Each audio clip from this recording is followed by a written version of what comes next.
নমস্কাৰ, মই গায়ত্ৰী শইকীয়া, নদী আৰু নাৰী জাগ্ৰত শক্তি অসম গোলাঘাট জিলা সমিতিৰ মই সভানেত্ৰী। আজি আমি গোলাঘাট থানালৈ আহিছিলোঁ। শিখামণি শইকীয়াই আমাক এই বছৰৰে মাৰ্চ মাহত এটি মানে আমাৰ ওচৰত আবেদন কৰিছিলে যে তেখেতৰ স্বামী শিৱপ্ৰসাদ পদেলে তেখেতৰ কৰি থকা গোলাঘাট হিন্দী হাইস্কুলৰ নাবালিকা ছাত্ৰীৰ লগত অবৈধ সম্পৰ্ক কৰি তেখেতে 27 ফেব্ৰুৱাৰীৰ দিনাখন ছুইচাইড নোট লিখি শিৱপ্ৰসাদ পদেল সিদিনাখনৰ পৰা আচলতে নাইকিয়া হৈ আছে। আৰু তেখেতে এই বিষয়টোৰ পৰা আচলতে যেতিয়া ধৰা পৰাৰ কাৰণে তেওঁ আত্মগোপন কৰিছে। আচলতে তেখেত যদি ছুইচাইড কৰিলে হয় তেখেতৰ নিশ্চয় ইতিমধ্যে ডেড বডি পুলিচ প্ৰশাসনে বিচাৰি পালে হয়, কিন্তু এতিয়ালৈকে ডেড বডি পোৱা নাই। গতিকে সেই কাৰণে আমি এই বিষয়ে যে ভাবিবলৈ বাধ্য হৈছোঁ যে তেখেত ইতিমধ্যে আত্মগোপন কৰিছে আচলতে তেখেতৰ বিষয়টো ওলাই পৰাৰ কাৰণে।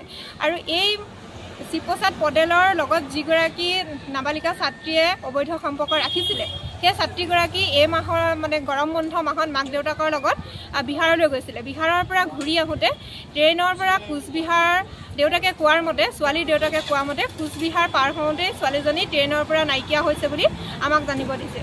কিন্তু তেখেতে গোলাঘাটত আহি পোৱাৰ পাছতো কোনো পুলিচ প্ৰশাসনৰ লগত বা ৰেলৱে পুলিচ কাৰো লগতে তেখেতে যোগাযোগ নকৰিলে, যে ছোৱালীজনীৰ মিচিং ৰিপৰ্ট ক'তো দাখিল নকৰিলে।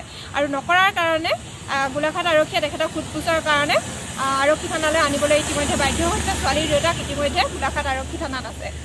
এতিয়া আমাৰ কথা হ'ল যে এজনী নাবালিকা ছাত্ৰীৰ লগত শিৱপ্ৰসাদ পদেলে অবৈধ সম্পৰ্ক এটা চলাই আছে, যে এজনী নাবালিকা আৰু তেখেত হ'ল এজন শিক্ষকৰ দৰে এটা মহান কৰ্মত তেখেতে নিয়োজিত হৈ এজনী নাবালিকা ছাত্ৰীৰ লগত তেখেতে অবৈধ সম্পৰ্ক চলাই থকা বিষয়টোৱে আমাক আচলতে নাৰী সমাজক আচলতে চিন্তাত পেলাইছে। গতিকে আমি এই বিষয়টোত মাত মাতিবৰ কাৰণে আগবাঢ়ি আহিছোঁ। আজি এতিয়া থানাত আমি সেইকাৰণে আহিবলগীয়া হৈছে। আৰু আমি ভাবিছোঁ গোলাঘাট আৰক্ষী প্ৰশাসনে এই বিষয়টোত সম্পূৰ্ণভাৱে আগবাঢ়ি শিৱপ্ৰসাদ পদেল য'তেই নাথাকক লাগিলে তেখেতক অতি সোনকালে কৰায়ত্ব কৰিব লাগে। আৰু তেখেতে যি দুখ কৰিছে আৰু সেইমতে তেখেতে আচলতে শাস্তি পাব লাগে। আৰু এজনী নাবালিকা ছোৱালীক লগত সম্পৰ্ক ৰাখি ইতিমধ্যে তেখেতে বিবাহ কৰিছে বুলি আমি বিশেষ সূত্ৰৰ পৰা গম পাইছোঁ যে শিৱপ্ৰসাদ পদেলে ইতিমধ্যে ছোৱালীজনীৰ লগত সম্পৰ্কিত হৈছে। গতিকে যদিহে সেইটো সঁচা হয় কথাটো, সেই বিষয়টো আৰক্ষী প্ৰশাসনে গুৰুত্ব সহকাৰে লৈ শিৱপ্ৰসাদ পদেলক অতি সোনকালে কৰায়ত্ব কৰিব লাগে।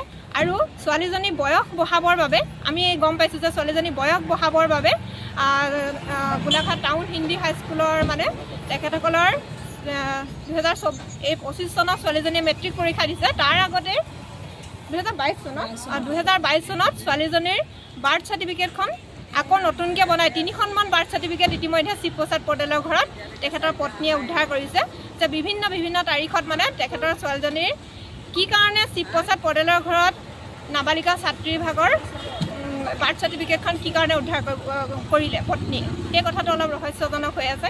সেই বিষয়টো আচলতে গুৰুত্ব সহকাৰে ল'ব লাগে। আৰু গোলাঘাট টাউন হিন্দী হাইস্কুলৰ যিজন প্ৰধান শিক্ষক, তেখেতে বিষয়টোৰ পৰা ফালৰি কাটি থকা নিচিনা আমাৰ অনুভৱ হৈছে। যিহেতুকে আমি এদিন তেখেতক থানাতে লগ পাইছিলোঁ আৰু তেখেতে এই বিষয়টোত মাত মাতিবৰ কাৰণে একেবাৰে অমান্তি হৈছিলে। গতিকে তেখেতেও এই বিষয়টো যিহেতুকে তেখেতৰ বিদ্যালয়তে শিৱপ্ৰসাদ পদেলে শিক্ষকতা কৰি আছিলে, গতিকে সেই বিষয়টো তেখেতেও অকণমান গুৰুত্ব সহকাৰে লৈ শিৱপ্ৰসাদ পদেলক য'তেই নাথাকক অতি সোনকালে কৰায়ত্ব কৰাত সকলোৱে সহযোগ কৰিব বুলি আমি নদী নাৰীৰ তৰফৰ পৰা আমি দাবী জনাইছোঁ। আজি আমি অহাৰ কাৰণ এইটো।